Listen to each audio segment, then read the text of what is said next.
নমস্কার। তুমি আমি ও কবিতায় আপনাদের স্বাগত জানাচ্ছি। সামনেই বাংলার শুভ নববর্ষ, তার জন্য রইল অনেক অভিনন্দন।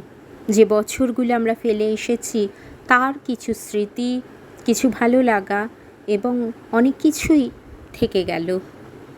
সবই কি চলে যায়, সবই কি হারিয়ে যায়, সব ভুলে যেতে পারি আমরা? নাম না জানা এক কবির একটি কবিতা খুব মন ছুঁয়ে যায়, যেটা আজকে আবৃত্তি করব। কিছু রয়ে গেল। ছোট্ট শিশুকে রেখে আয়ার জিম্মায় অফিসে যাবার জন্য মা পা বাড়ায়। আয়া প্রশ্ন করে, দিদি নিয়েছেন তো সব? চাবি, চশমা, মোবাইল আর ল্যাপটপ? থমকে যায় মা, ভাবে যাকে সুখী দেখতে এত ছোটা উপার্জন ছেড়ে যাচ্ছে তাকে। গোধূলির ম্লান আলো, বিষণ্ণ বিকাল, মেয়েটির চোখে জল। ওর বিয়ে কাল, অন্য পুরুষের সাথে। এসেছে প্রিয়ের কাছ থেকে ফিরে নিতে চিঠি অতীতের। প্রেমিক শুধোয়, দেখো সব ঠিক আছে, কোনো কিছু রইল না তো আমার কাছে। বর কোণে চলে গেছে, কনের পিসিমা বলে, ভাই দেখ কিছু রয়ে গেল কি না। এক বুক দুঃখ আর অশ্রুকে লুকিয়ে বাবা দেখে ফুলগুলি গিয়েছে শুকিয়ে। সস্নেহে যে নাম ধরে এত ডাকাডাকি, নাম শেষে যে পদবী রয়ে গেল তা কি? দীর্ঘ কর্মজীবনের আজ শেষ দিন।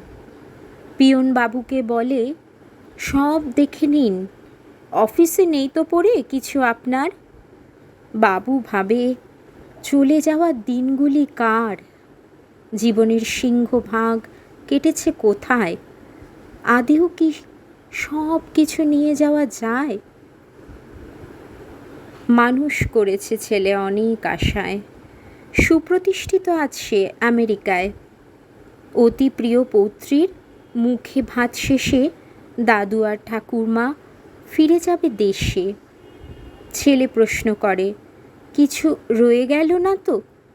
সবটাই, বাবা ভাবে নিরুত্তর হয়ে। শেষকৃত্য সারা প্রায়, বহ্নিমান চিতা, রয়ে গেল না তো কিছু? প্রশ্ন করে মিতা।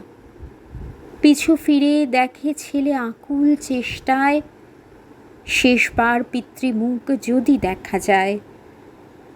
মুখ থাকে বাক্যহীন, জানে শুধু মন, যা রইল তার সঙ্গে তারই রবে আজীবন। একেবারে কিছু যদি নাই রয়ে থাকে, যাবার সময় কেন এত পিছু ডাকে?